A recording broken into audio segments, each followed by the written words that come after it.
Hello everyone, happy republic day. ఈరోజు మనం carrot halwa చేసుకుందాం. తయారు చేసే విధానం: ముందుగా 1 కేజీ క్యారెట్ తీసుకుని దాన్ని సన్నగా తురుముకోవాలి.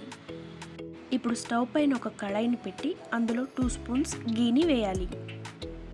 నెయ్యి వేడయ్యాక అందులో కాజు ఇంకా కిస్మిస్ని వేయాలి. ఇప్పుడు ఆ రెండింటిని ఫ్రై అయ్యేలాగా రోస్ట్ చేయాలి.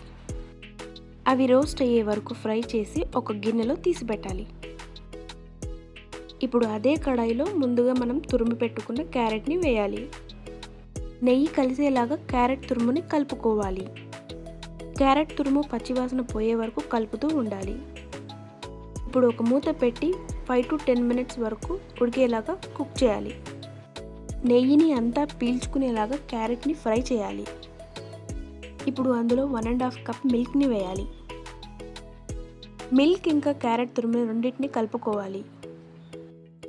ఇప్పుడు అందులో 1/2 స్పూన్ ఇలాచీ పౌడర్ని వేయాలి. ఇలాచీ పౌడర్ వేసి మరొకసారి కలుపుకోవాలి. మరొకసారి మూత పెట్టి ఒక 15 minutes వరకు ఉడకనివ్వాలి. పాలంతా ఆవిరయ్యేలాగా ఉడకనివ్వాలి. ఇప్పుడు అందులో 1.5 కప్ షుగర్ని యాడ్ చేసుకోవాలి. మీ స్వీట్నెస్కి తగినంత షుగర్ని మీరు యాడ్ చేసుకోవచ్చు. ఇప్పుడు షుగర్ని క్యారెట్ తురుములో కరిగిపోయే వరకు కలుపుతూ ఉండాలి.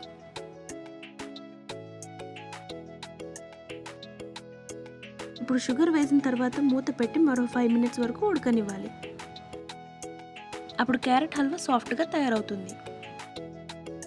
క్యారెట్ హల్వా కడాయికి అంటుకోకుండా కలుపుకోవాలి. లాస్ట్లో వేయించిన జీడిపప్పు ఇంకా కిస్మిస్ వేసి గార్నిష్ చేసుకోవాలి. అంతే, సింపుల్ క్యారెట్ హల్వా రెడీ అయింది. చూసారుగా ఎంత యమ్మీగా ఉందో. వీడియో నచ్చినట్లయితే don't forget to like, share and subscribe.